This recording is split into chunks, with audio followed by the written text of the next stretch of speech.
Welcome all, we're here for the Barclays FAWSL January Player of the Month catch-up, and thankfully the football has still been able to continue. But as we are still very much in lockdown, we can only chat to players digitally. We get to do this from the comfort of indoors, so let's go indoors.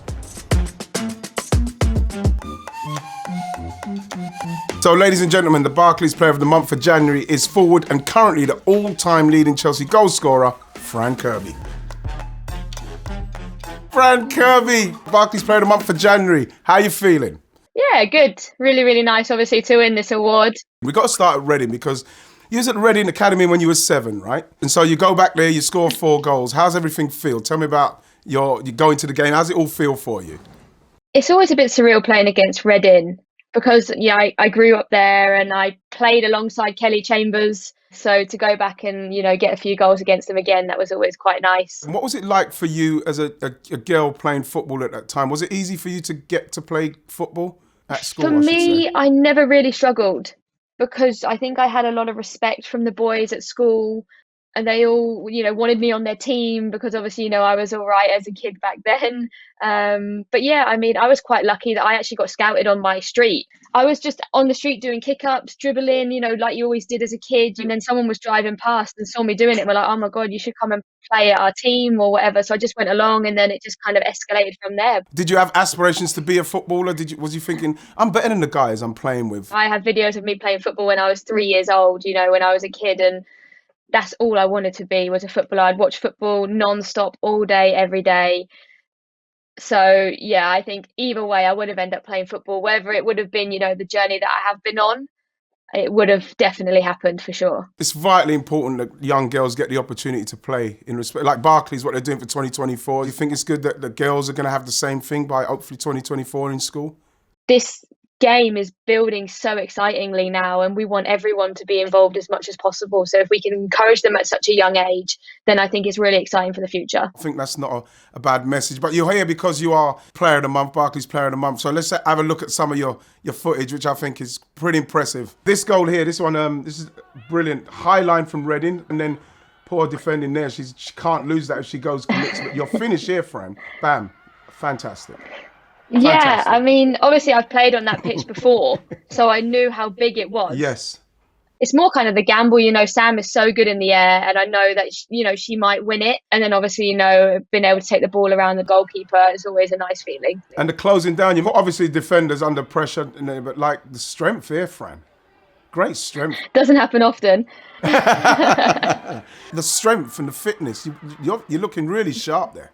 Yeah, it's something that I worked a lot on in pre-season was my fitness, my strength aspect. I had a lot of time to work on it. So, yeah, I think in that moment it's kind of showing how hard I've been working in that instance. And, closing down, it's always a part of our game. I love this one because I was thinking when I first saw this one, where is she? And you can see just behind there, no one. Did you work on this? No one picks you up from where you are. All of a sudden you just appear from round the wall and no one knows where you are. Well, I actually wanted the ball played down the line of the wall because I noticed that they didn't have a player on the outside. So I was trying to be a little bit cheeky and a little bit creative. But then obviously I just thought I'll just keep going and see what happens. And yeah, I don't score many headers. So that's yeah, what I was delighted to be in the right place. This one was a good one. Yeah, you come off the keeper. A lot of people don't realise that maybe I can be a threat in the box because obviously of my height and everything. So I try and use that to my advantage a little bit. But yeah, I think I was just in the right place at the right time, especially for the free kick one. But, it takes a skill to be in that place. When I look at you guys, how hard you lot are working in training with this pressing and closing down. What's it like, the training? Oh, it's so intense. Honestly, it's another level. Our in-house games in pre-season are crazy. People are so willing to win all the time. The running that people do in training, you just see it because you see it in a game. We train how we play. You seem like you're striking up a really nice partnership with Sam Kerr. It looks very, very potent. I think it happened quite naturally in pre-season. We had a lot of time to work on it. We had a lot of time to build. We work off each other's strengths, but also off each other's weaknesses. I think that's not a thing that you can be shy about. It's okay to also be open about maybe your not so strong points, and you can work off each other and build off each other. Yeah, can we run to Man United? Because what I love about this Man United one, this goal, is not just this directness, but the celebration for me. It seems like this is a pretty big one for you guys.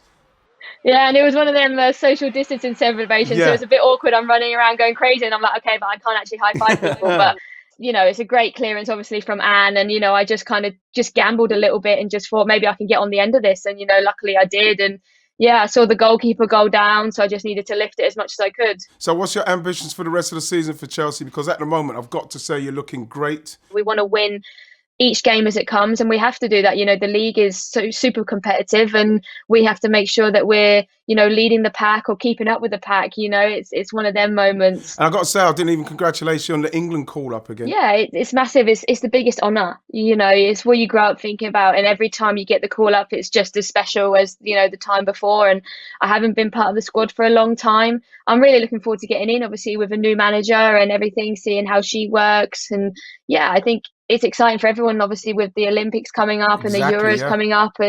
It's an exciting few years for us. So hopefully we can build on it and, create something special with the team that we have. Listen, Fran, can I say again, congratulations on being Barclays Player of the Month. It's been brilliant. I love your journey, Fran. I love the inspiration that you are. Long may it continue. I'll be watching. Thank you very much. I'll be watching the England games. I'll be watching. Fingers crossed you get the Great Britain, the Olympic team, and we can go again from there. Thank you very much. My pleasure, Fran. The shortlist for the February Barclays Player of the Month will be announced very soon, so keep subscribed to all Barclays football social channels and make sure you vote. We'll be back again next month, so look after each other, stay safe, and stay at home. Bye.